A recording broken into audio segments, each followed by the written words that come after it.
3 tahun lalu, putriku yang hilang muncul dalam mimpiku dan berteriak, "Ibu, aku terkurung di dalam akuarium besar di rumah sebelah. Tolong keluarkan aku, Bu." Aku terbangun oleh jeritan putriku, dan segera melapor ke polisi. Ketika polisi akhirnya mendobrak pintu rumah tetangga, semua orang yang ada di sana terperangah tak percaya. Nama saya Ratnasari, usia saya sudah lewat 50 tahun.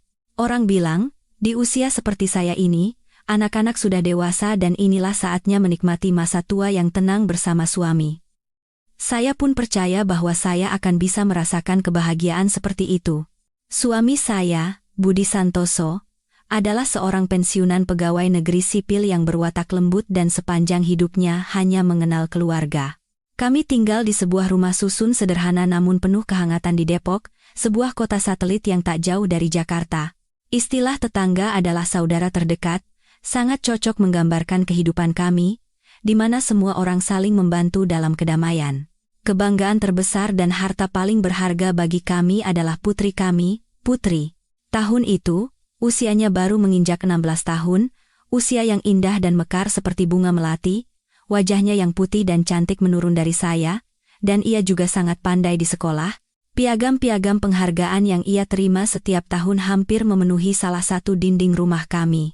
Putri adalah anak yang begitu baik dan penurut, selalu menyapa dengan sopan dan ramah kepada siapapun, sehingga semua orang dewasa di lingkungan rusun kami menyayanginya. Setiap kali melihat putriku duduk di meja belajarnya, dengan punggung mungilnya yang sedikit membungkuk saat membalik halaman buku, hatiku selalu dipenuhi kehangatan yang tak terlukiskan. Kami sebagai orang tua tidak mengharapkan apa-apa lagi. Kami hanya ingin putri kami hidup bahagia di lingkungan yang baik, tanpa harus merasakan kesulitan seperti yang dialami generasi kami. Rusun Bahagia, tempat kami tinggal, bertolak belakang dengan namanya. Tempat itu sudah tua, dindingnya kusam dan catnya mengelupas, tangga besinya berkarat dimakan waktu, namun tempat itu adalah ruang yang sangat hangat. Saat senja, para ibu akan duduk-duduk di selasar sambil mengobrol, dan halaman rusun selalu ramai oleh suara anak-anak yang berlarian. Hidupku mengalir dengan damai, seperti sungai yang tenang tanpa riak.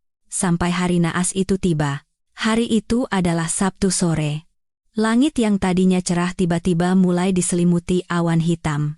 Aku masih ingat dengan jelas saat Putri meminta izin untuk pergi ke perpustakaan umum kota. Ia mengenakan kemeja putih dengan rok seragam biru tua, rambutnya yang hitam panjang diikat rapi ke belakang. Betapa jernih dan cantiknya penampilannya saat itu. "Bu, aku mau ke perpustakaan dulu ya. Ada kelompok belajar sama teman-teman. Sebentar lagi ujian akhir, jadi harus belajar giat." Aku, yang sedang menyiapkan makan malam di dapur, menoleh ke arahnya dengan tangan yang masih berlumuran tepung. "Iya. Sayang. Hati-hati di jalan. Jangan pulang terlalu malam, ya. Ainam. Jankum, hari ini ibu masak rendang daging sapi kesukaanmu." Putri tersenyum lebar. Matanya melengkung seperti bulan sabit. Lesung pipinya begitu manis. "Siap, Bu. Aku pasti pulang sebelum jam 7 malam." Anakku mengenakan sandalnya, menyandang ransel kecil di bahunya, lalu berlari menyusuri selasar. Suara langkah kakinya yang menggema di koridor perlahan lenyap di ujung tangga. Aku tersenyum bangga melihat punggungnya. Tanpa terasa ia sudah besar. Sudah tahu tanggung jawab untuk belajar. Dari dalam panci, aroma rendang yang gurih mulai menguar. Aku membayangkan betapa bahagianya kami sekeluarga akan berkumpul di meja makan menyantap makan malam yang hangat saat Putri pulang nanti. Namun, aku tidak pernah menyangka bahwa itulah saat terakhir aku mendengar tawa putriku dan melihat wajahnya yang manis secara utuh. Hujan sore itu bukanlah hujan biasa. Langit seolah murka, mencurahkan air dengan dahsyatnya. Angin kencang menerpa jendela dengan suara berdebam. Meskipun berada di dalam rumah, hawa dingin terasa menusuk tulang. Kulihat keluar, seluruh lingkungan seperti tenggelam dalam tirai hujan yang putih. Hatiku mulai gelisah. Jam 7 malam telah lewat, tetapi putriku belum juga kembali. Suara detak jarum jam dinding terasa seperti memalu jantungku. Ketika jam menunjukkan pukul 7:30, hidangan makan malam yang telah kutata dengan apik mulai mendingin. Di atas rendang daging sapi kesukaan Putri, lapisan minyak santan mulai membeku. Suamiku duduk di sofa sambil memegang koran, tetapi matanya terpaku pada derasnya hujan di luar. Keheningan yang menyesakkan menyelimuti rumah kami, hanya dipecah oleh suara hujan yang menghantam atap seng dan desau angin yang merintih. Mungkin dia menunggu di rumah temannya karena hujannya terlalu deras, kata suamiku, mencoba menenangkanku, tetapi suaranya sendiri syarat akan kekhawatiran. Aku menggeleng. Pikiranku kalut. Tidak, Mas. Putri bukan anak seperti itu. Kalau dia harus mampir di rumah temannya, dia pasti akan menelepon untuk memberitahu kita. Aku menekan nomor ponsel putriku untuk yang kesekian kalinya. Namun, yang terdengar hanyalah nada sambung tanpa harapan, diikuti suara operator yang mengatakan bahwa nomor yang dituju tidak aktif. Setiap kali mendengar suara itu, rasanya seperti ada tangan yang meremas jantungku. Firasat seorang ibu mulai berbisik, bahwa sesuatu yang mengerikan telah terjadi. Putri tidak akan pernah mematikan ponselnya, kecuali baterainya habis. Tetapi saat ia pergi tadi, baterainya masih penuh. Hujan di luar tidak menunjukkan tanda-tanda akan reda. Kilat yang menyambar di langit, diikuti suara guntur yang menggelegar, membuatku terlonjak kaget. Aku berjalan mondar-mandir di dalam rumah, tak bisa tenang. Senyum cerah putriku sore tadi terus terbayang di depan mata, membuatku semakin gila, berbagai pikiran buruk menghantui kepalaku. Apakah ia terpeleset di jalan yang licin? Apakah ia kehujanan dan jatuh sakit? Atau, aku tidak ingin melanjutkan pikiran itu. Melihat keadaanku yang kacau, suamiku bangkit dari sofa, dan bergegas mengenakan jas hujan. Kamu tunggu di rumah saja. Aku akan coba cari di sekitar perpustakaan. Mungkin dia sedang berteduh di suatu tempat. Aku ikut, Mas. Sahutku dengan suara gemetar sambil meraih jas hujan yang lain. Aku tidak bisa hanya duduk diam di rumah. Kita harus mencari putri kita. Info dan seran, Amabidan Saramakan. Melihat wajahku yang penuh keputusasaan, suamiku tidak sanggup melarangku. Kami berdua, pasangan tua itu, bergegas mengenakan jas hujan, mengunci pintu, dan melangkah ke dalam kegelapan pekat. Hujan dan angin menghantam wajah kami tanpa ampun. Air hujan yang dingin merembes masuk melalui kerah baju, membuat seluruh tubuhku menggigil, tetapi rasa dingin itu tidak ada apa-apanya dibandingkan dengan teror yang melanda hatiku. Rasa takut tak kasat mata itu terasa seperti monster raksasa yang siap menelanku, membuatku sulit bernapas. Tanpa sadar, aku terus menggumamkan nama putriku. Putri, di mana kamu? Cepat pulang ke pelukan ibu, nak. Lingkungan kami yang biasanya sudah sepi di malam hari terasa semakin lengang di bawah guyuran hujan. Cahaya remang dari lampu jalan menerangi jalanan yang tergenang air, dan dahan-dahan pohon yang bergoyang seolah akan patah ditiup angin tampak seperti sedang menjerit kesakitan. Dua bayangan kecil kami yang terhuyung-huyung di tengah badai memulai pencarian tanpa harapan. Kami berjalan menyusuri jalan yang biasa dilalui putri setiap hari. Jarak dari rusun ke perpustakaan umum hanya sekitar 1 kilometer. Tetapi malam itu terasa tak berujung. Air sudah menggenang setinggi mata kaki, membuat setiap langkah terasa seberat timah. Suamiku menyorotkan senter ke semak-semak di pinggir jalan dan kolong-kolong bangunan. Aku membelalakan mata, berusaha mencari sosok yang kukenal yang mungkin sedang berteduh di suatu tempat. Putri, kamu di sana? Teriak suamiku, tetapi suaranya ditelan oleh deru hujan. Putri, dengar suara ibu, nak. Aku pun ikut memanggil namanya dengan suara tercekat. Air mata bercampur dengan air hujan, mengalir di pipiku. Namun, yang menyambut kami hanyalah keheningan malam yang menakutkan dan suara hujan yang semakin deras. Kami mendatangi setiap rumah kenalan di sepanjang jalan, mengetuk pintu mereka dan bertanya. Orang-orang terkejut melihat kami berdua basah kuyup mencari putri kami. Namun, semua orang mengatakan tidak melihat putri.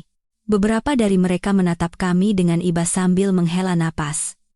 Jantungku serasa jatuh ke jurang keputusasaan yang tak berdasar. Saat kami tiba di perpustakaan, gerbang besinya terkunci rapat, cahaya senter suamiku menembus celah gerbang, tetapi yang terlihat hanyalah kegelapan dan kesunyian. Satpam di pos jaga mengatakan bahwa perpustakaan tutup pukul 5 sore. Ia memang melihat seorang siswi berseragam keluar sebelum hujan turun. Tetapi ia tidak yakin apakah itu putri. Jam segitu kan banyak sekali siswi yang keluar. Pak, Mana bisa saya ingat satu persatu. Harapan terakhir kami pun sirna. Kami kembali berjalan pulang dalam diam, basah kuyup, langkah kami terasa begitu berat. Jalan pulang terasa begitu jauh dan dingin. Sesampainya di rusun, kami masih memegang sisa harapan, berkeliling halaman sambil memanggil nama putri kami. Sebagian besar lampu di jendela-jendela rusun sudah padam, hanya beberapa rumah yang masih memancarkan cahaya redup. Di mataku, rusun bahagia kini hanyalah tumpukan beton yang dingin dan bisu. Kami kembali ke rumah dengan keadaan seperti tikus basah. Aku melepaskan jas hujan dengan tangan gemetar. Seluruh tubuhku terasa sedingin es. Suamiku bersandar ke dinding, terengah-engah. Rambutnya yang memutih dan basah membuatnya tampak 10 tahun lebih tua. Rumah kami tetap sunyi, dan hidangan makan malam di atas meja masih utuh dalam keadaan dingin. Aku memandang meja belajar putri. Buku pelajarannya masih terbuka, dan tas sekolahnya yang kosong tergeletak di atas kursi. Semuanya masih sama, hanya putriku yang tidak ada. Perasaan tak berdaya dan putus asa yang luar biasa menyergapku. Aku terduduk di lantai dan mulai menangis terseduh-seduh. Tangis yang telah kutahan selama berjam-jam akhirnya pecah dan tak bisa kuhentikan. Suamiku mendekat dalam diam dan memeluk bahuku yang bergetar. Di dalam rumah yang kosong, kami, sepasang orang tua, hanya bisa saling berpelukan dan menangis. Di luar, hujan takdir masih menderu, seolah ingin menyapu bersih segalanya. Malam itu, tak ada satu bintang pun di langit. Malam itu terasa sepanjang keabadian. Kami berdua tidak bisa memejamkan mata sedetik pun. Setiap kali ada suara kecil dari selasar, aku akan terlonjak, berharap itu adalah suara langkah kaki putriku, tetapi semua kembali hening. Saat fajar menyingsing, hujan mulai reda, hanya menyisakan suara tetesan air yang jatuh dari ujung atap. Ketakutan di dalam diriku mencapai puncaknya. Aku sadar, kami tidak bisa hanya menunggu. Mas, kita harus lapor polisi, kataku dengan suara serak karena menangis semalaman. Suamiku, dengan wajah pucat karena cemas dan tidak tidur, mengangguk. Iya, kita harus pergi sekarang. Tidak bisa ditunda lagi. Kami bergegas mengganti pakaian kering dan menuju kantor polisi. Udara subuh setelah hujan terasa dingin, jalanan masih basah, dan beberapa daun yang gugur menempel di aspal. Segalanya tampak sama, tetapi kehidupan keluarga kami telah berubah total. Kantor polisi adalah sebuah bangunan tua 2 lantai berwarna kuning di ujung pusat kota. Kami diantar oleh seorang petugas piket muda ke ruang tim penyidik. Yang menyambut kami adalah Komisaris Tirtayasa, seorang pria berusia 40-an dengan perawakan tegap dan berkesan tangguh. Ia mempersilakan kami duduk dan menuangkan segelas air hangat. Ibu, Bapak, harap tenang dulu. Coba ceritakan dari awal apa yang terjadi, kata Komisaris Tirtayasa dengan suara tenang, seolah ingin menenangkan kami. Aku menahan emosi dan menjelaskan semuanya dengan sejelas mungkin. Dari saat Putri pamit ke perpustakaan hingga kami berdua menerjang hujan untuk mencarinya. Suamiku sesekali menambahkan bagian yang terlewat. Sambil mendengarkan, Komisaris Tirtayasa dengan cermat mencatat sesuatu di buku catatannya. Sesekali ia mengangkat kepala dan mengajukan beberapa pertanyaan. Apakah putri ibu punya masalah dengan seseorang? Apakah ada perilaku aneh belakangan ini? Siapa saja teman-teman dekatnya? Kami hanya bisa menggelengkan kepala.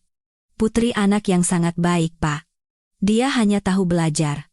Temannya pun hanya beberapa teman sekelas, dan dia tidak akan pernah pergi jauh sendirian tanpa izin orang tua, apalagi sampai bertengkar dengan orang lain.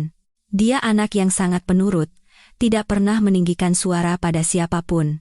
Andar, Abura. Setelah mendengar cerita kami, Komisaris Tirtayasa terdiam sejenak, ia menelepon beberapa kali, dan suaranya berubah menjadi serius dan mendesak. Ia mengatakan akan segera mengerahkan tim investigasi. Pertama, kami akan memeriksa semua rekaman CCTV dari rumah sampai perpustakaan. Kami juga akan mendatangi sekolah dan rumah teman-temannya untuk mencari informasi. Untuk sementara, Bapak dan Ibu pulang saja dulu dan beristirahat. Jika ada kabar baru, kami akan segera menghubungi. Kami berterima kasih kepada Komisaris Tirtayasa dan meninggalkan kantor polisi dengan langkah berat. Ada secercah harapan yang mulai tumbuh di hati kami. Polisi pasti bisa menemukan putriku. Mereka profesional dan punya peralatan, pasti akan lebih cepat daripada kami yang sudah tua ini. Namun, hari demi hari berlalu, dan harapan itu perlahan memudar. Komisaris Tirtayasa beberapa kali datang ke rumah kami untuk melaporkan perkembangan penyelidikan, tetapi semuanya menemui jalan buntu. CCTV hanya merekam Putri keluar dari perpustakaan pada pukul 5 sore. Setelah itu, ia berjalan ke arah rusun. Di sebuah persimpangan yang tidak memiliki CCTV, sosok Putri lenyap seolah ditelan udara. Polisi telah memeriksa teman-teman, guru, bahkan para pedagang kaki lima di sekitar area itu, tetapi tidak ada seorang pun yang melihat Putri setelah waktu itu. Hujan deras yang turun sesaat setelahnya telah menghapus semua jejak yang mungkin ada di jalan. Tidak ada saksi, tidak ada surat ancaman, tidak ada panggilan telepon apapun. Putriku lenyap tanpa jejak, seperti setetes air yang larut dalam sungai. Keheningan itu menjadi mimpi buruk yang mengerikan, jauh lebih menakutkan daripada kabar buruk sekalipun. Waktu adalah racun yang kejam. Alih-alih menyembuhkan luka, ia justru membuatnya membusuk dari dalam. 3 tahun telah berlalu sejak Putri hilang. Selama 3 tahun, lebih dari 1000 hari, kami hidup dalam lingkaran rasa bersalah, penderitaan, harapan, dan keputusasaan. Tidak ada yang berubah di rumah kami. Aku tidak mengizinkan suamiku membereskan atau membuang barang-barang di kamar Putri. Semuanya dijaga seperti saat ia pergi hari itu. Di atas meja belajarnya, buku masih terbuka. Gaun kesukaannya masih tergantung di lemari. Boneka beruang yang biasa ia peluk saat tidur juga masih duduk di kepala tempat tidur. Terkadang, aku masuk ke kamarnya, membersihkan debu dari setiap barang, dan merapikan buku-bukunya. Aku melakukan semua itu seperti mesin, tanpa sadar. Aku ingin merasa seolah kehangatan putriku masih tertinggal di suatu tempat di sini. Namun, setiap kali melakukannya, hatiku hancur berkeping-keping. Kamar itu bersih dan rapi, tetapi kosong dan dingin tanpa kehidupan, seperti sebuah kotak kaca yang memajang kenangan indah namun menyakitkan. Suamiku berubah dari pria yang ceria, dan banyak bicara menjadi pendiam dan muram. Rambutnya memutih dengan cepat. Setiap malam setelah makan, ia akan duduk diam di dekat jendela, menatap kosong ke halaman rusun tempat Putri biasa bermain. Aku tahu ia menderita sama sepertiku. Namun, sebagai seorang pria, ia menekan kesedihannya untuk menjadi sandaranku. Tetapi, terkadang saat aku terbangun di tengah malam, aku mendapati suamiku duduk sendirian di ruang tamu, memegang foto Putri sambil diam-diam menyeka air mata. Melihat punggungnya yang kesepian, hatiku terasa pilu. Hidup kami terbelah dua oleh penderitaan. Di siang hari, kami berusaha hidup seperti orang normal. Aku pergi ke pasar, memasak, dan membersihkan rumah. Suamiku membaca koran dan menonton berita. Tetapi di malam hari, penderitaan itu kembali hidup dan menggerogoti jiwa kami. Di meja makan, hanya ada 2 bayangan kami yang duduk berhadapan dalam diam, memaksakan diri menelan makanan. Suara tawa sudah lama hilang dari rumah ini. Kami telah melakukan semua yang kami bisa. Kami mencetak ribuan lembar selebaran berisi foto dan informasi Putri, menempelkannya di tiang listrik, halte bus, dan stasiun kereta. Setiap kali ada kabar tentang anak yang mirip Putri, sejauh apapun tempatnya, suamiku akan langsung pergi mencarinya. Namun, setiap kali ia pulang dengan wajah lelah dan mata yang semakin cekung. Harapan yang menyala redup selalu padam dengan sia-sia. Para tetangga pada awalnya sering datang untuk menanyakan kabar dan menghibur kami, tetapi seiring berjalannya waktu, mereka kembali ke kehidupan masing-masing. Sapaan mereka menjadi jarang, digantikan oleh tatapan iba dan kasihan. Aku takut dengan tatapan itu. Aku mulai menghindari orang dan menutup diri. Rumah kami menjadi pulau yang sepi di tengah keramaian rusun. Luka kehilangan seorang anak tidak pernah sembuh. Ia menjadi bagian dari hidup kami, sebuah penderitaan kronis. Terkadang aku bertanya pada diri sendiri, sampai kapan kami harus hidup di neraka ini? Selama 3 tahun penderitaan itu, kesehatanku menurun drastis. Aku menderita insomnia parah. Sepanjang malam aku hanya berguling-guling di tempat tidur, menatap langit-langit yang gelap, kepalaku dipenuhi pertanyaan tanpa jawaban. Di mana putriku? Apakah ia masih hidup? Atau sudah tiada? Jika masih hidup, mengapa ia tidak kembali kepada orang tuanya? Ribuan pertanyaan menyiksaku setiap malam. Lalu, aku mulai mengalami mimpi aneh. bukan mimpi biasa yang kabur dan acak-acakan. Mimpi itu begitu nyata hingga membuatku merinding. Setiap malam, begitu aku terlelap, adegan yang sama selalu berulang. Dalam mimpi, aku berdiri di depan sebuah ruang air yang luas dan besar. Airnya biru dan jernih, tetapi kedalamannya tak terhingga. Lalu, dari bawah air, putriku muncul. Ia masih mengenakan seragam sekolah yang ia pakai di hari ia hilang. Rambut hitam panjangnya mengambang di permukaan air. Wajahnya pucat dan matanya terpejam, tetapi ia tidak terlihat menderita. Ia tampak seperti sedang tidur nyenyak. Aku memanggil namanya dan mencoba berenang ke arahnya, tetapi tubuhku kaku seperti batu dan tidak bisa bergerak. Putriku terus mengapung, perlahan menjauh dariku. Tiba-tiba, ia membuka matanya. Matanya tidak menatapku, melainkan ke arah lain. Perlahan, ia mengangkat satu tangannya dan menunjuk lurus ke satu arah dengan jari telunjuknya. Aku menyipitkan mata, mengikuti arah yang ditunjuknya. Di sana, ada sebuah dinding kaca raksasa, dan di dalamnya, beberapa ekor ikan arwana merah berenang dengan anggun di antara bebatuan vulkanik berwarna gelap. Itu adalah sebuah akuarium. Jantungku berdebar kencang. Aku mengenali pemandangan itu. Dinding kaca itu, ikan-ikan arwana itu adalah akuarium di rumah Pak Hermawan, tetangga yang tinggal persis di seberang rumah kami. Saat aku menyadari hal itu, sosok putriku dan air biru itu lenyap. Aku terbangun dengan tubuh basah oleh keringat dingin. Jantungku masih berdebar kencang. Mimpi itu berulang setiap malam, tanpa satu detail pun yang berbeda. Awalnya, aku berpikir aku hanya berhalusinasi karena terlalu sedih dan merindukan putriku. Tetapi karena mimpi itu berulang dengan begitu presisi, aku mulai berpikir lain. Mengapa harus air? Mengapa harus akuarium Pak Hermawan? Firasat seorang ibu, sesuatu dari lubuk hatiku yang paling dalam, berteriak dengan kuat. Aku tidak lagi menganggapnya sebagai mimpi biasa. Ini adalah pesan. Putriku sedang mencoba memberitahuku sesuatu. Mungkinkah putriku ada di dalam akuarium itu? Pikiran gila itu membuatku merinding, tetapi pikiran itu tidak pernah lepas dari kepalaku, baik saat tidur maupun saat terjaga. Aku mulai mempercayai cerita yang tidak masuk akal itu. Sebuah keyakinan yang lahir dari cinta dan keputusasaan seorang ibu yang kehilangan anaknya. Dengan keyakinan samar yang kudapat dari mimpi itu, aku memutuskan untuk memberitahukannya pada suamiku. Suatu pagi, saat kami duduk di meja makan dalam diam, aku menarik napas dalam-dalam dan memberanikan diri untuk bicara. Mas, akhir-akhir ini aku terus memimpikan putri. Suamiku mengangkat kepalanya. Ada sedikit minat di matanya yang lelah. Mimpi apa lagi? Aku bermimpi putri berada di dalam air biru, lalu menunjuk ke rumah Pak Hermawan. Dia menunjuk lurus ke akuarium arwana raksasa di rumahnya. Aku mengucapkan kalimat itu dengan cepat, dengan suara bergetar, tidak berani menatap mata suamiku. Sepertinya, ada sesuatu di akuarium itu. Mungkin putri kita. Sebelum aku selesai bicara, suamiku memotong. Kamu ini mulai berpikir yang tidak-tidak lagi. Kamu hanya kelelahan dan berhalusinasi. Mana mungkin putri kita ada di sana? Itu tidak masuk akal.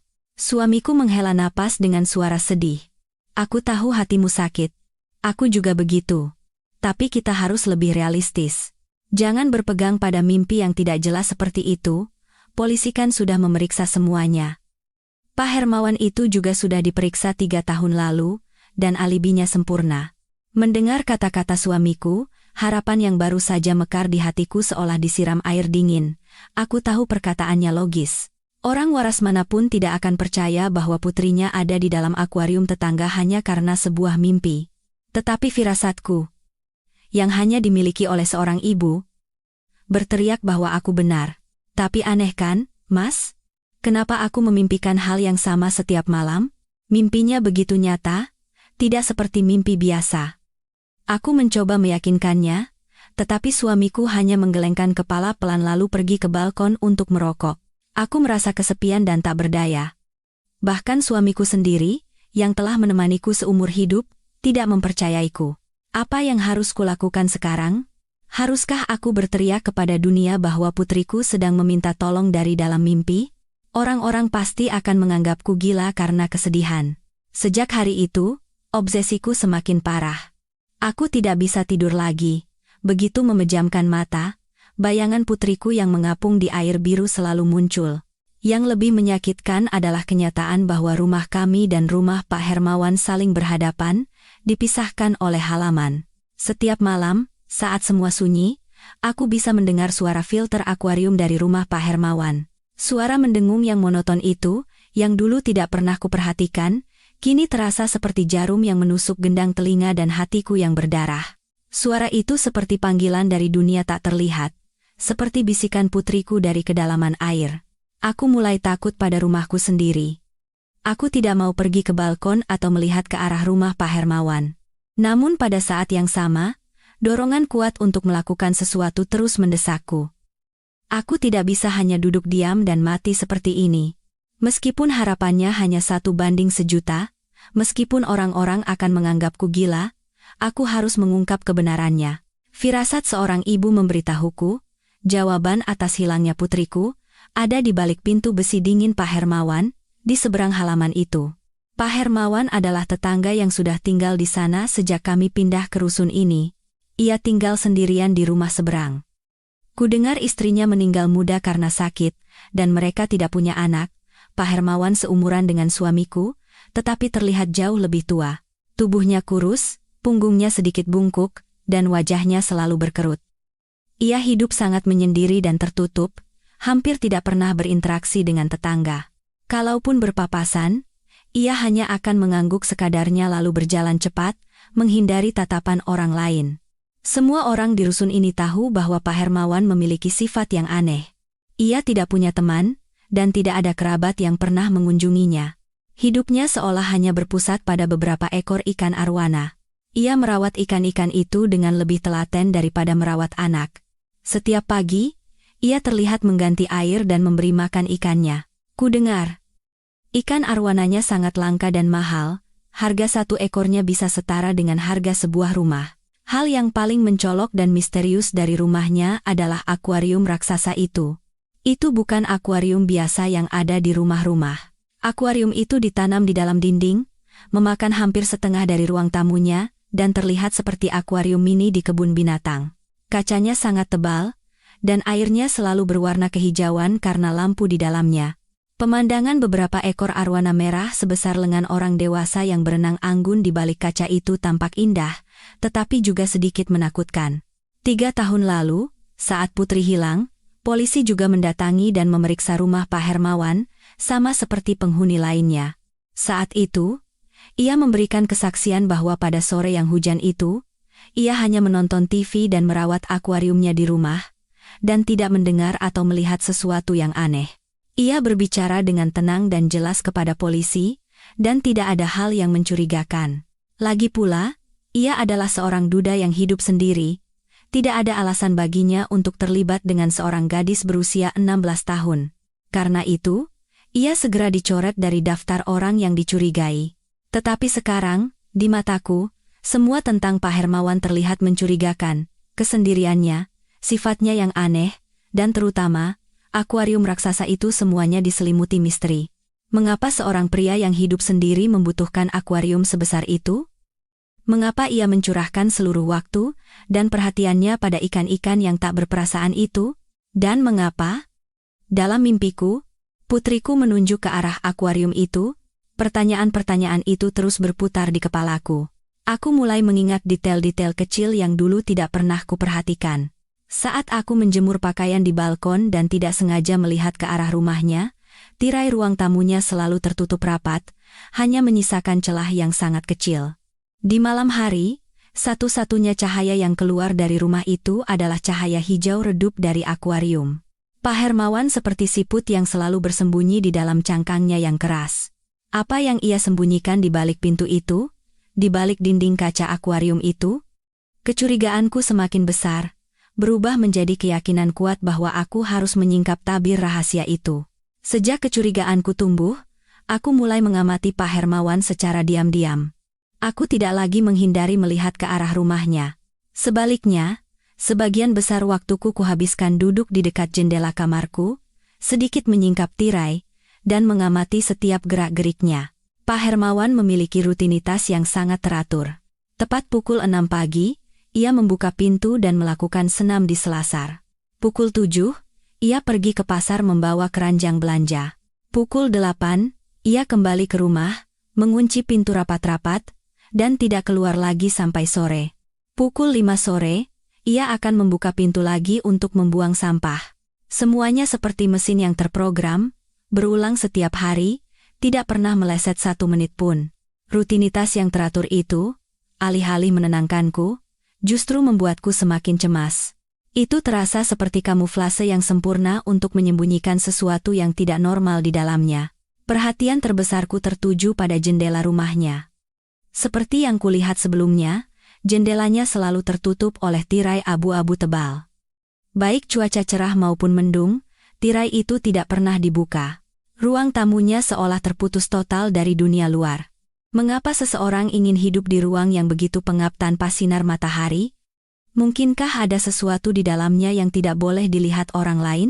Setiap malam, saat lampu-lampu di rusun mulai menyala, cahaya hijau yang familiar akan keluar dari rumahnya. Cahaya itu merembes melalui celah jendela dan meninggalkan jejak samar di selasar. Cahaya itu membuat rumahnya terlihat semakin dingin dan menakutkan. Aku sering duduk diam dalam kegelapan, menatap tajam cahaya itu, dan membayangkan apa yang terjadi di balik tirai. Aku membayangkan putriku terkurung di sana, meminta pertolongan dengan putus asa dari dalam air biru.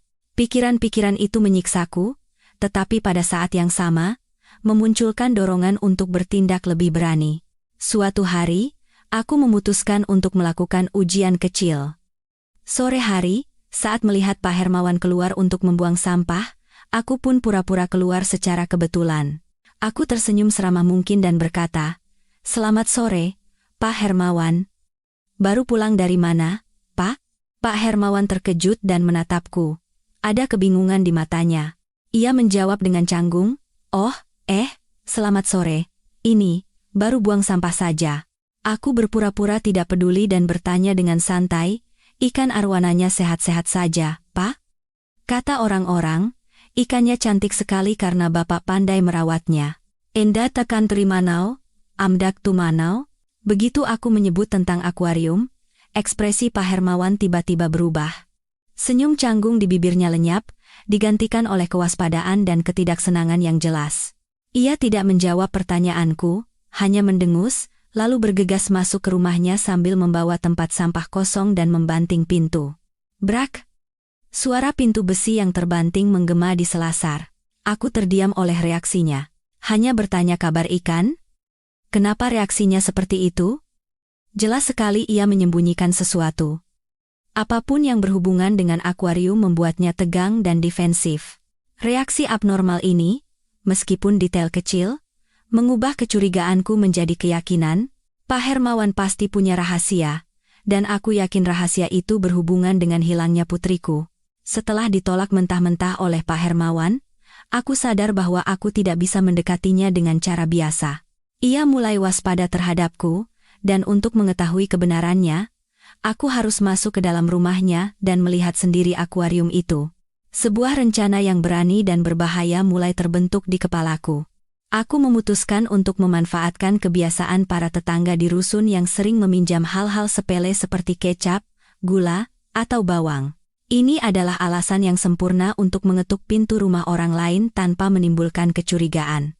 Aku menunggu waktu di pagi hari, setelah Pak Hermawan pulang dari pasar dan berada di rumah. Saat berdiri di depan pintu besinya yang dingin, jantungku berdebar kencang. Aku menarik napas dalam-dalam untuk menenangkan diri, lalu mengangkat tanganku yang gemetar dan mengetuk pintu. Tok, tok, tok. Tak lama kemudian, terdengar suara sandal diseret dari dalam, lalu pintu terbuka sedikit. Pak Hermawan menatapku dengan curiga. "Ada apa?" Aku memasang ekspresi sealami mungkin sambil menyodorkan mangkuk kosong. "Pak Hermawan, maaf mengganggu. Tiba-tiba kecap manis saya habis, padahal saya sedang masak semur. Boleh saya minta sedikit? Nanti setelah ke pasar langsung saya ganti." Pak Hermawan menatapku lekat-lekat dengan wajah penuh curiga. Ia ragu-ragu cukup lama.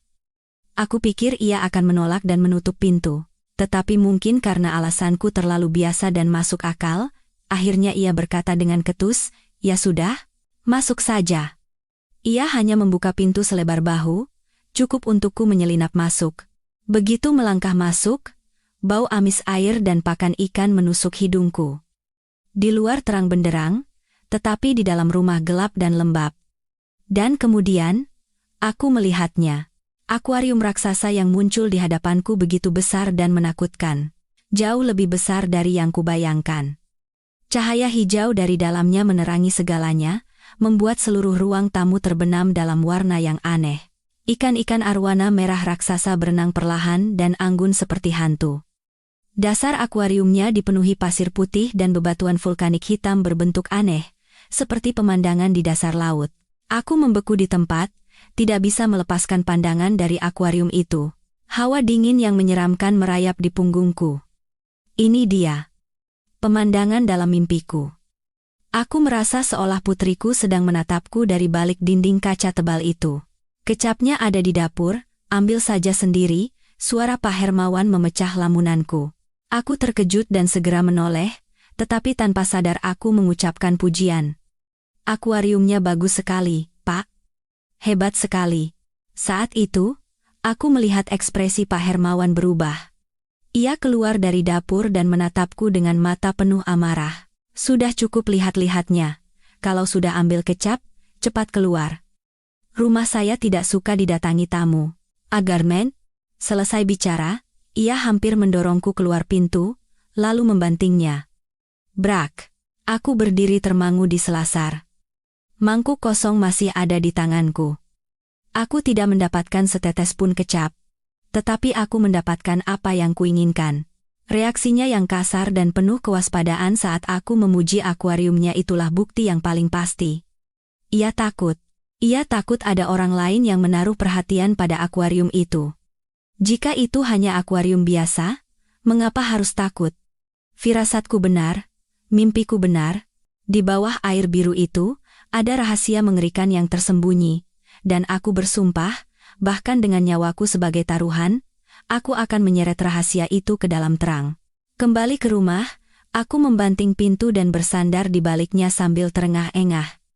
Jantungku masih berdebar seperti genderang perang. Akuarium yang menakutkan itu dan sikap Pak Hermawan tidak bisa hilang dari pikiranku. Rasa takut awalku segera berubah menjadi emosi lain, kemarahan. Kemarahan yang hebat membara di dadaku. Manusia itu, tetangga aneh yang selama ini tidak pernah kita curigai. Apa yang ia sembunyikan di rumahnya selama 3 tahun ini? Apa yang ia lakukan pada putriku? Semakin kupikirkan, aku tidak bisa menahan amarah. Aku mengepalkan tangan dan berjalan mondar-mandir. Aku berharap punya kekuatan untuk mendobrak pintunya, mengobrak-abrik segalanya, dan menemukan putriku. Tetapi aku sadar aku tidak bisa bertindak sendiri. Aku hanya seorang wanita lemah. Aku butuh bantuan hukum. Kali ini, aku tidak akan membiarkan siapapun mengabaikan kata-kataku. Aku punya bukti. Meskipun itu hanya firasat dan reaksi mencurigakan Pak Hermawan, bagiku itu lebih pasti daripada bukti fisik apapun. Aku mencari suamiku. Ia sedang membaca koran di kamar. Aku menceritakan semua yang baru saja terjadi. Dari pura-pura meminjam kecap, masuk ke rumahnya, hingga kemarahannya yang panik saat aku menyinggung soal akuarium. Sekarang Mas percaya, kan? Ini pasti perbuatannya. Kalau dia tidak bersalah, kenapa reaksinya seperti itu? Pasti ada sesuatu di dalam akuarium itu. Mas, kita harus segera lapor polisi. Suaraku tegas, tanpa keraguan sedikit pun. Kali ini, suamiku tidak mengabaikanku. Wajahnya mengeras saat mendengar ceritaku, alisnya yang tebal berkerut dalam-dalam. Mungkin keyakinan di mata dan suaraku telah meyakinkannya, atau mungkin di lubuk hatinya ia juga mulai merasa ada yang tidak beres. Ia terdiam sejenak, lalu mengangguk. Baiklah, kita ke kantor polisi. Kali ini, kita harus menuntut mereka untuk menyelidiki sampai tuntas. Mendengar kata-kata suamiku, aku merasa seperti beban seberat gunung terangkat dari pundakku. Akhirnya, ada yang mempercayaiku dan berdiri di sisiku. Kami tidak menunda 1 menit pun, kami bergegas berganti pakaian, mengunci pintu, dan langsung menuju kantor polisi. Saat bertemu Komisaris Tirtayasa lagi, sikapku benar-benar berbeda. Aku bukan lagi ibu yang meratap putus asa. Di hadapannya kini berdiri seorang ibu yang terbakar oleh amarah dan tekad untuk menuntut keadilan bagi putrinya. Aku menjelaskan kembali semua kecurigaanku, menekankan mimpi yang berulang dan, terutama, reaksi abnormal Pak Hermawan. Pak Komisaris, saya tahu apa yang saya katakan mungkin terdengar tidak masuk akal, tapi firasat seorang ibu tidak pernah salah.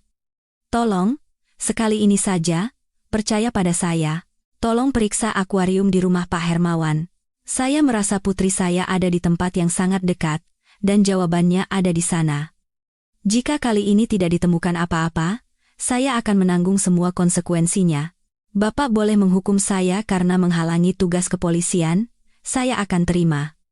Aku mengucapkan kalimat terakhirku nyaris berteriak, dan air mata pun tumpah. Suamiku meletakkan tangan di bahuku dan menatap Komisaris Tirtayasa dengan tatapan memohon. Penderitaan yang terpendam selama 3 tahun kini menjadi kekuatan yang tak tergoyahkan. Kami tidak akan pergi sebelum mendapatkan jawaban yang memuaskan. Komisaris Tirtayasa mendengarkan cerita kami dalam diam. Wajahnya tidak menunjukkan emosi apapun, tetapi keningnya berkerut. Ia adalah seorang detektif veteran, terbiasa dengan kasus-kasus rumit dan penderitaan keluarga korban. Ia paham bahwa orang yang putus asa bisa berpegang pada keyakinan yang paling tidak realistis. Ketika aku selesai bicara, ia masih duduk diam, mengetuk-ngetuk meja dengan jarinya. Keheningannya membuat udara di ruangan itu terasa semakin berat. Aku menahan napas dan menunggu, berdoa dalam hati. Akhirnya, ia angkat bicara, suaranya tetap tenang dan rendah. Ibu, Bapak, saya sangat memahami dan bersimpati dengan penderitaan kalian. Tetapi, tolong pahami juga posisi kami. Hukum bekerja berdasarkan bukti. Kami tidak bisa sembarangan menggeledah rumah warga hanya berdasarkan mimpi dan firasat. 3 tahun lalu, kami sudah memeriksa Pak Hermawan secara menyeluruh. Ia tidak punya motif, dan tidak ada satupun petunjuk yang mengarah padanya. Jantungku serasa berhenti berdetak. Lagi-lagi logika dan prosedur. Aku tahu perkataannya benar, tetapi bagaimana aku bisa menerimanya? Tapi reaksinya, Pak, kenapa dia begitu ketakutan saat saya menyinggung akuariumnya? Bukankah itu bukti? Bantahku dengan suara marah. Itu bisa saja karena sifatnya yang aneh dan tidak suka orang lain mencampuri urusan pribadinya. Itu tidak cukup untuk dijadikan bukti hukum, Bu, jelas Komisaris Tirtayasa dengan tenang. Aku putus asa. Semua usahaku sepertinya akan sia-sia. Air mata mulai mengalir lagi dari mataku. Tepat pada saat itu, suamiku, yang sedari tadi diam, angkat bicara. Suaranya serak dan pelan, tetapi penuh bobot.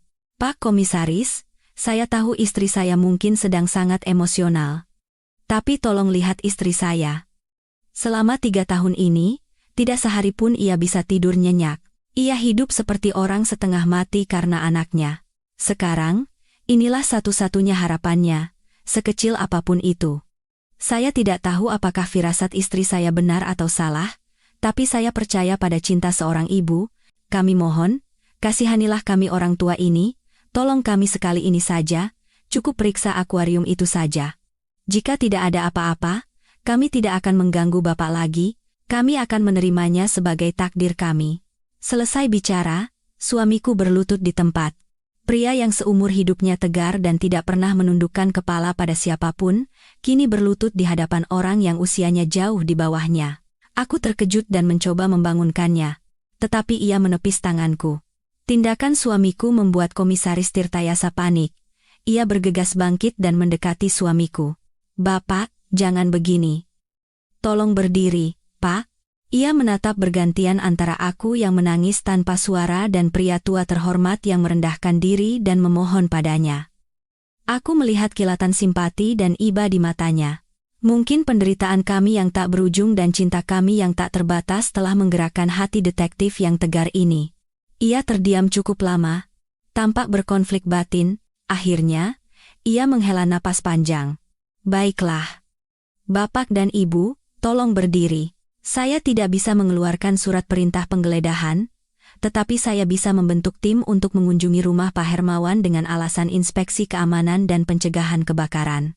Ini adalah kegiatan rutin di lingkungan ini. Dalam proses itu, kami akan secara kebetulan memeriksa area sekitar akuarium dengan lebih teliti. Dengan begitu, kami tidak melanggar hukum dan bisa menjawab keraguan Bapak dan Ibu. Anhapia puluh pian, Amas Triban. Mendengar kata-katanya, telingaku berdengung. Aku tidak percaya dengan apa yang kudengar. Harapan kembali menyala, lebih terang dari sebelumnya. Aku dan suami saling berpandangan dan menangis haru. Kami menggenggam tangan Komisaris Tirtayasa dan berulang kali mengucapkan terima kasih. Ia tidak hanya bertindak dengan nalar seorang polisi, tetapi juga dengan hati seorang manusia. Sore itu, Komisaris Tirtayasa menepati janjinya. Sebuah tim yang terdiri dari 3 orang, termasuk dirinya, datang ke Rusun Bahagia. Mereka mengenakan pakaian preman dan datang dengan mobil biasa agar tidak menarik perhatian. Komisaris Tirtayasa berpesan pada kami untuk tetap tenang di dalam rumah dan tidak melakukan apapun yang bisa memancing kecurigaan Pak Hermawan. Aku bersembunyi di balik jendela, mengamati langkah mereka dengan jantung yang berdebar kencang. Tim penyidik berkeliling rusun, mengetuk beberapa pintu rumah lain untuk basa-basi, lalu berhenti di depan rumah Pak Hermawan. Semuanya tampak seperti inspeksi keamanan lingkungan yang biasa dan alami. Seorang petugas mengetuk pintu, dan tak lama kemudian, Pak Hermawan membukanya. Ia tampak terkejut dan tidak bisa menyembunyikan rasa tidak senangnya melihat orang-orang asing itu. Komisaris Tirtayasa maju, menunjukkan identitasnya, dan menjelaskan tujuan kedatangan mereka. Meskipun enggan, di hadapan alasan yang sah dan sikap tegas tim penyidik, Pak Hermawan tidak punya pilihan selain membiarkan mereka masuk. Pintu besi itu tertutup, dan semua yang terjadi di dalam tidak terlihat. Waktu menunggu terasa seperti keabadian. Aku dan suamiku duduk di dalam rumah, merasa cemas luar biasa. Setiap detik adalah siksaan. Aku merapatkan kedua tangan dan berdoa. Semoga firasatku benar. Semoga putriku bisa diselamatkan. Sekitar 30 menit kemudian, pintu rumah Pak Hermawan terbuka. Tim penyidik keluar, dan wajah mereka semua serius. Pak Hermawan berdiri di depan pintu mengantar mereka, wajahnya pucat pasi. Tim penyidik memberi salam padanya, lalu langsung menuju tangga tanpa sedikit pun menoleh ke arah rumah kami. Tindakan itu membuat jantungku mencelos. Apakah mereka tidak menemukan apa-apa? Apakah aku benar-benar salah? Namun, hanya beberapa menit kemudian, ponselku berdering, nomor Komisaris Tirtayasa. Aku menjawab telepon dengan tangan gemetar. Halo, Ibu Ratna? Bisa tolong segera datang ke rumah Pak Hermawan sekarang? Tapi tolong datang diam-diam, jangan sampai dia tahu. Suara Komisaris Tirtayasa di seberang sana terdengar rendah dan mendesak, tidak perlu dikatakan 2 kali. Aku dan suamiku bergegas keluar rumah dan berjalan sepelan mungkin menuju rumah Pak Hermawan. Di depan pintu, 2 orang petugas muda sudah menunggu. Mereka memberi isyarat agar kami masuk. Di dalam, Komisaris Tirtayasa berdiri sendirian di depan akuarium. Pak Hermawan tidak terlihat. Mungkin ia sedang ditahan di ruangan lain dengan alasan lain. Komisaris Tirtayasa menoleh ke arah kami dengan tatapan yang rumit. Ia tidak berkata apa-apa, hanya mengangkat sebuah benda kecil. Itu adalah senter profesional yang cahayanya sangat terang. Ia menyalakan senter itu dan menyorotkan seberkas cahaya ke dalam akuarium. Perlahan, ia menggerakkan cahaya itu menyusuri dasar akuarium, menyapu pasir putih dan bebatuan vulkanik hitam. Jantungku serasa berhenti berdetak.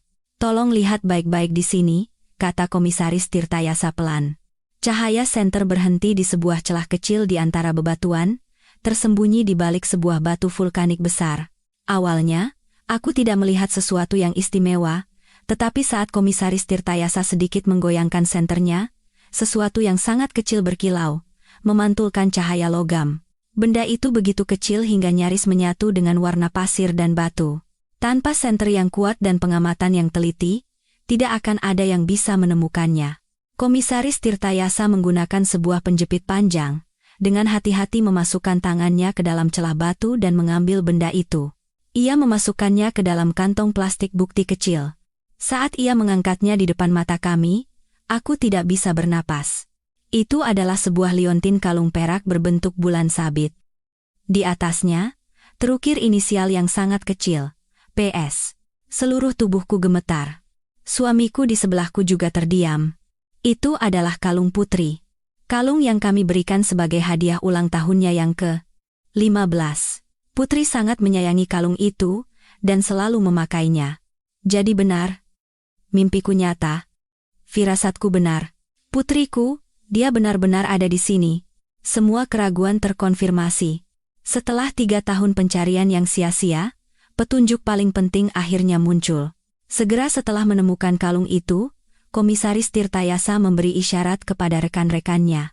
1 orang berjaga di luar, sementara yang lain masuk ke kamar tidur, tempat mereka menahan Pak Hermawan dengan dalih memeriksa sistem kelistrikan.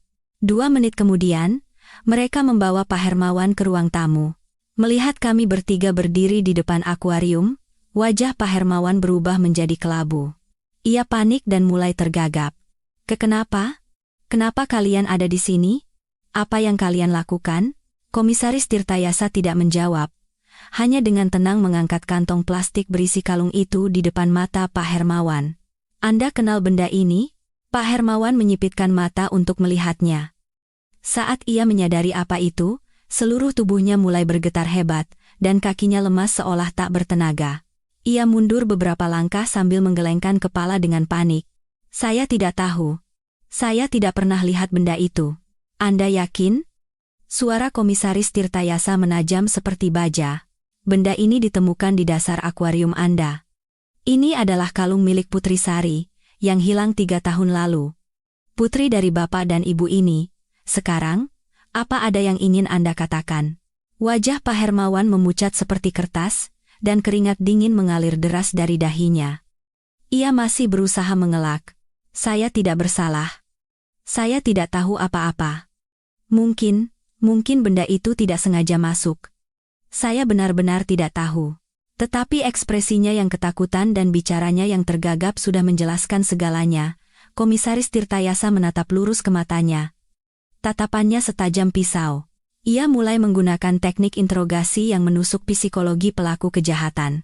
Pak Hermawan, lebih baik Anda bicara jujur. 3 tahun lalu, tanggal 17 Juni sore, hujan turun sangat deras.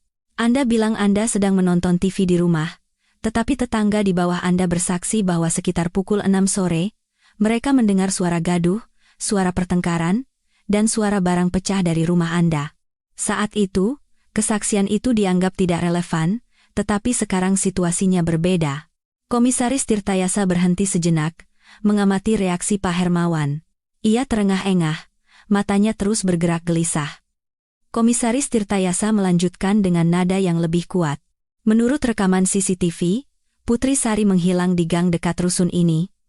Dari sana ke rumah Anda hanya butuh 5 menit berjalan kaki. Sesaat setelah itu, hujan deras turun. Semuanya terjadi begitu cepat, dan terlihat seperti kebetulan. Apa yang Anda lakukan pada Putri? Kenapa kalungnya bisa ada di akuarium Anda? Apakah Anda tahu bahwa dengan teknologi sekarang, kami bisa memeriksa setiap butir pasir di akuarium ini untuk menemukan jejak sekecil apapun? Mengelak hanya akan memperberat hukuman Anda. Setiap kata dari Komisaris Tirtayasa adalah palu godam yang menghancurkan benteng pertahanan terakhir Pak Hermawan.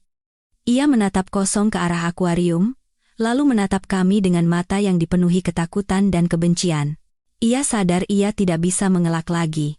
Rahasia yang ia kubur selama 3 tahun akhirnya terungkap.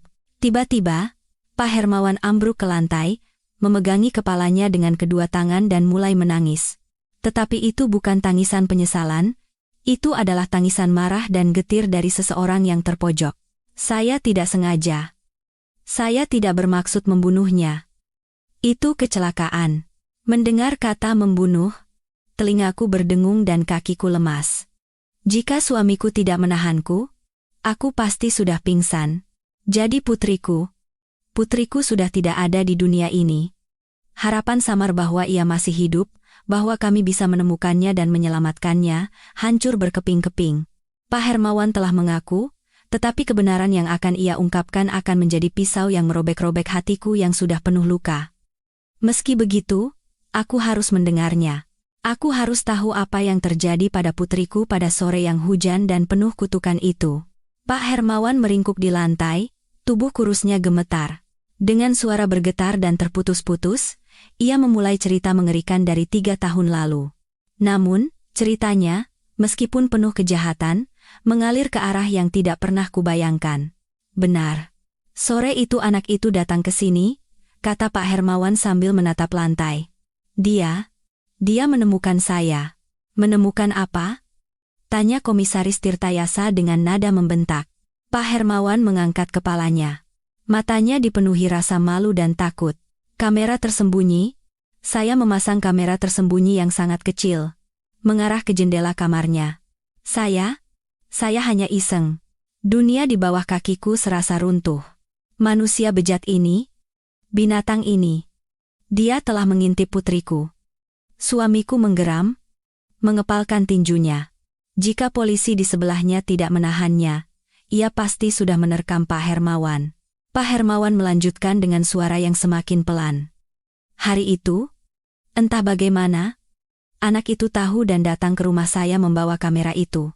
Dia mengancam akan melapor ke polisi. Saya sangat takut. Saya memohon padanya untuk tidak melakukannya. Saya janji akan membuang semuanya. Tapi dia tidak mau dengar. Lalu, apa yang Anda lakukan padanya? Desak Komisaris Tirtayasa. Kami berebut. Saya hanya ingin mengambil kamera itu untuk menghancurkan buktinya. Saat kami saling dorong, saya tidak sengaja mendorongnya terlalu keras. Dia jatuh ke belakang dan kepalanya terbentur ujung lemari tua. Dia langsung pingsan. Duzi. Tuka.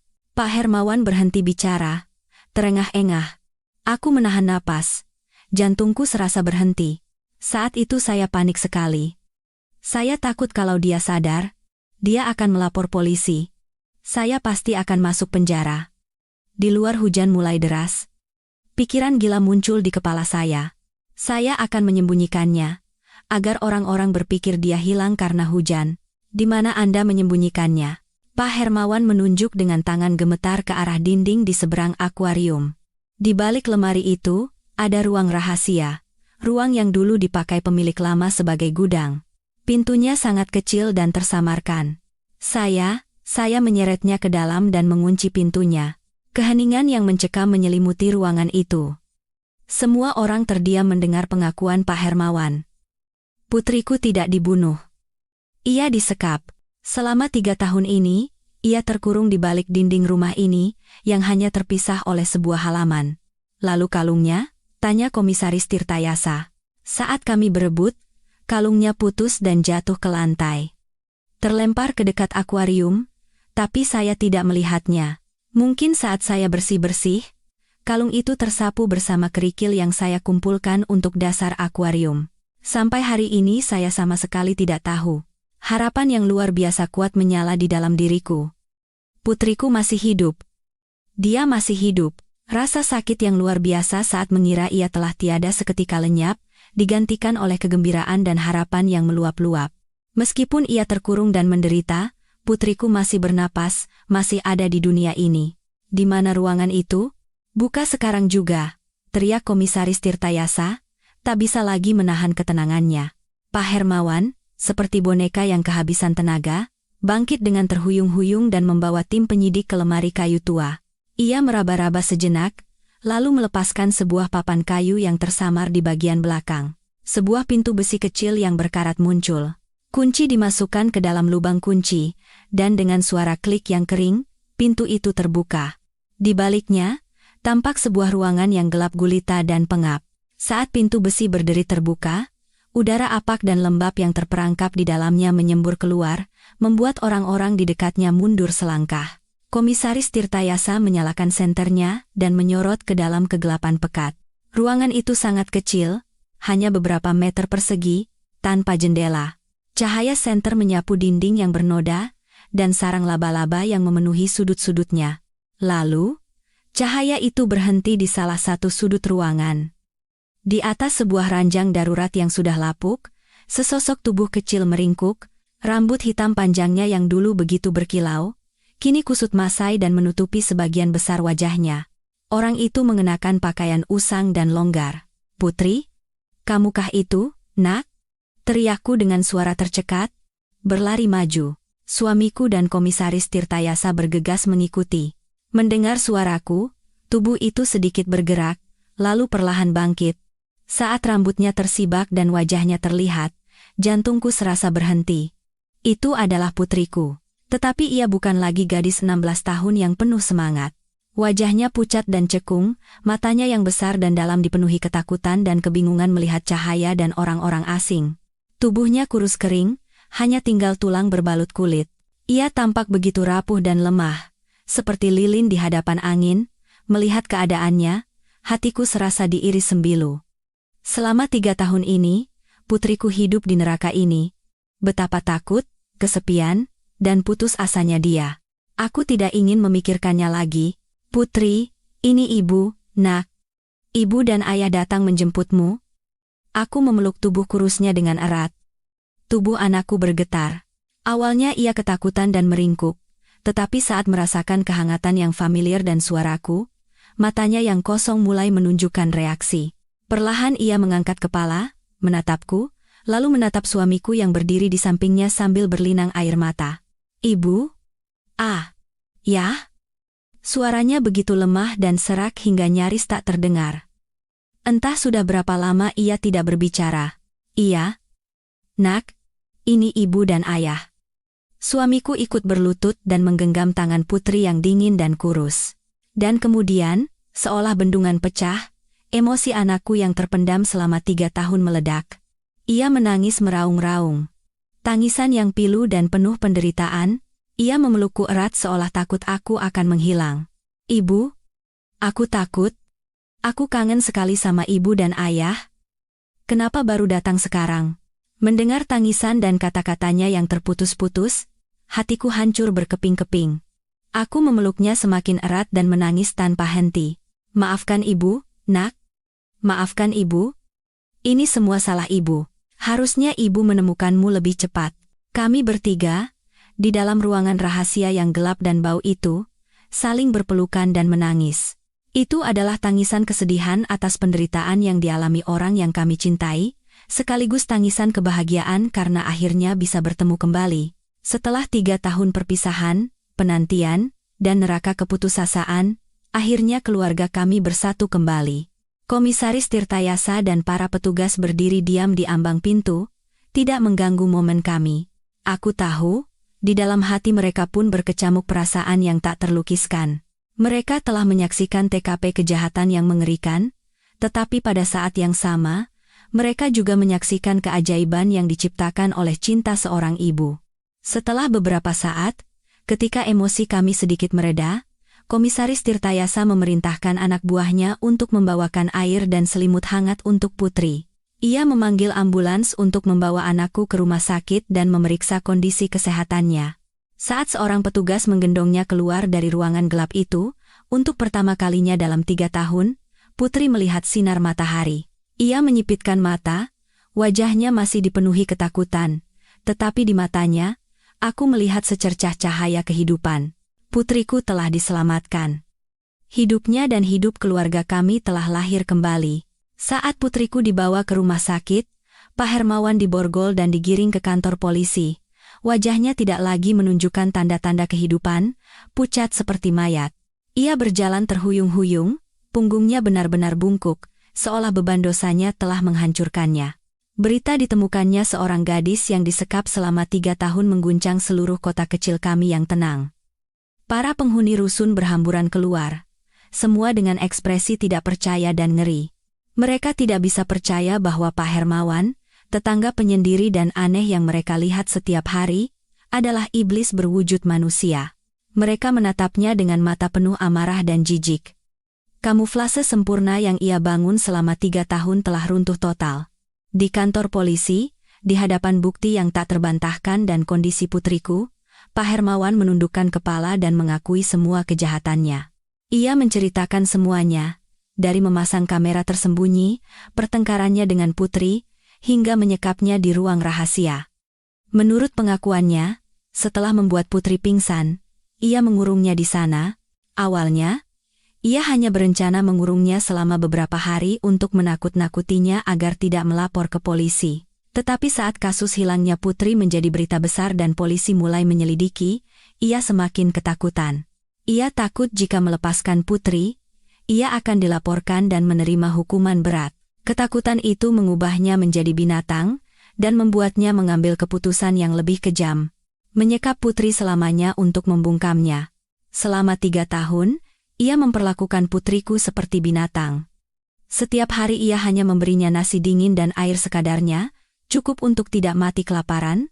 Ia tidak pernah mengajaknya bicara, tidak pernah membiarkannya melihat sinar matahari, membaca buku, atau melakukan kegiatan apapun. Ia ingin membuat Putri menjadi bodoh, kehilangan ingatan dan kemampuan berkomunikasi, agar jika suatu saat nanti perbuatannya terbongkar, kesaksian Putri tidak akan dianggap sah. Mendengar pengakuannya yang disampaikan melalui Komisaris Tirtayasa, aku dan suamiku merasa lemas. Kejahatan Pak Hermawan jauh lebih mengerikan dari yang kami bayangkan. Ia tidak hanya merampas 3 tahun masa muda putriku, tetapi juga menghancurkannya secara fisik dan mental. Kemarahan di dalam diriku mencapai puncaknya. Aku hanya berharap hukum akan memberinya hukuman yang setimpal. Beberapa bulan kemudian, persidangan digelar. Sidang Pak Hermawan menarik perhatian seluruh kota.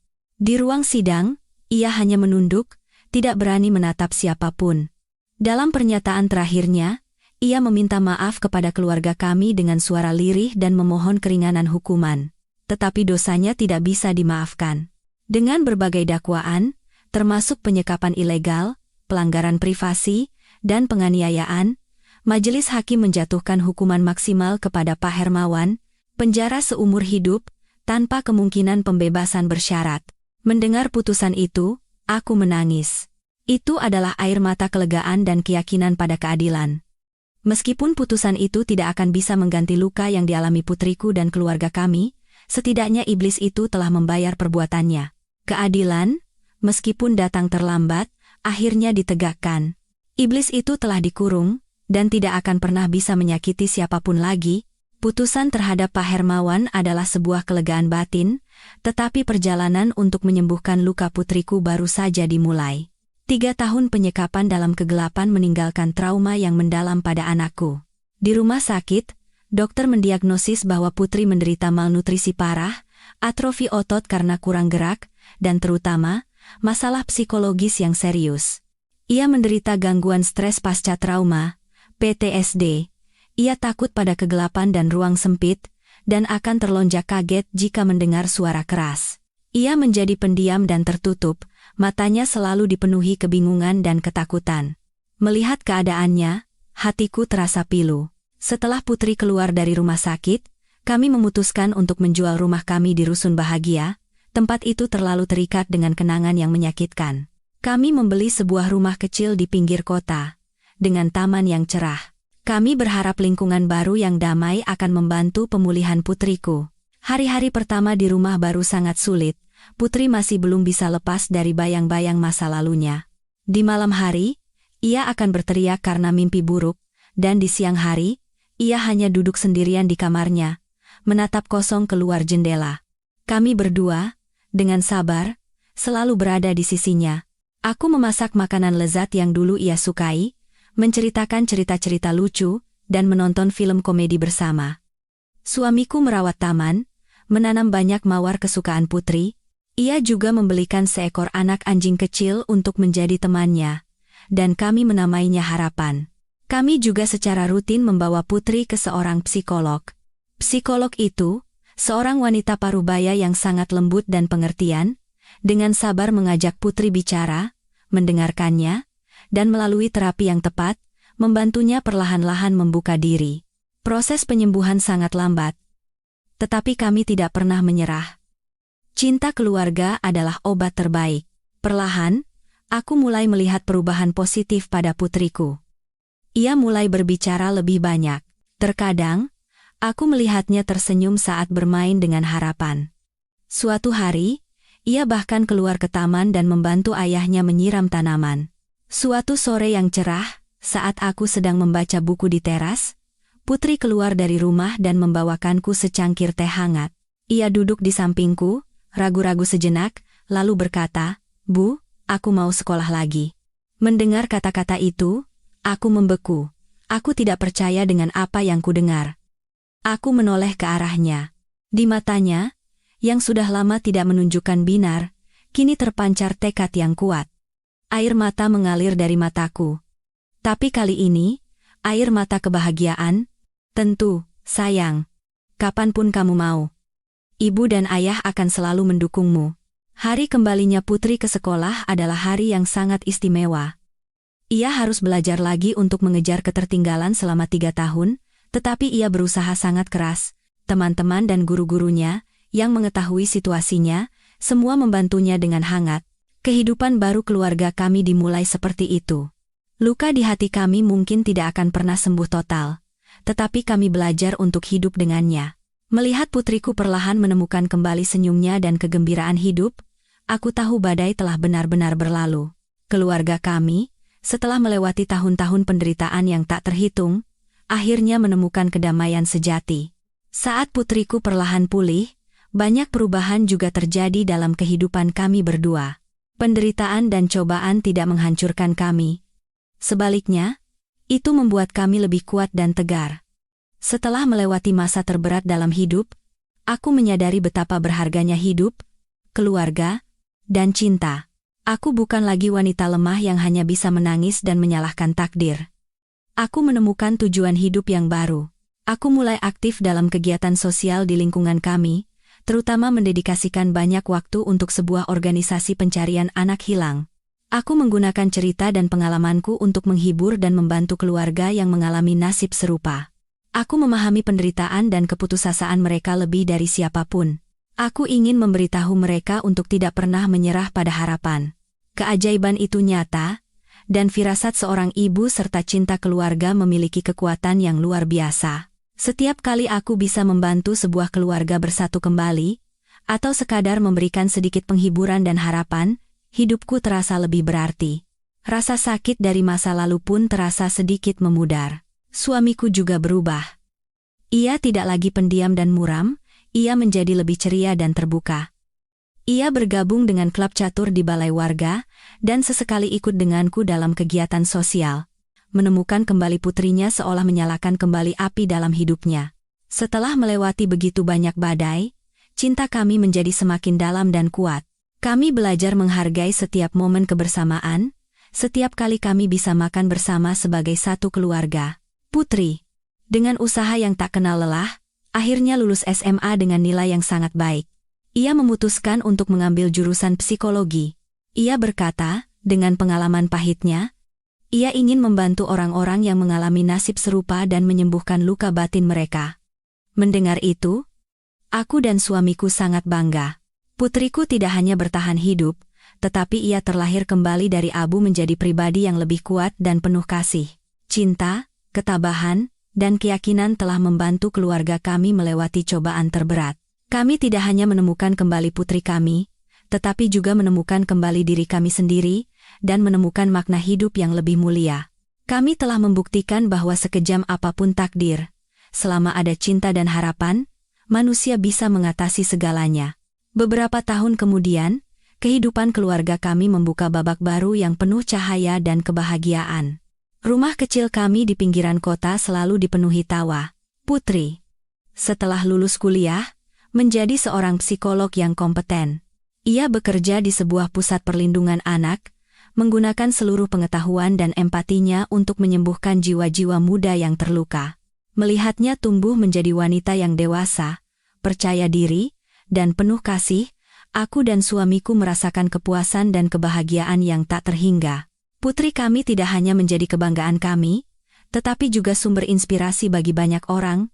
Terkadang di akhir pekan, kami sekeluarga berziarah ke makam kakek neneknya. Tetapi kami tidak lagi datang dengan kesedihan. Kami menceritakan kepada mereka tentang kehidupan baru keluarga kami, tentang cucu mereka yang kuat dan hebat, dan tentang keluarga-keluarga lain yang telah kami bantu.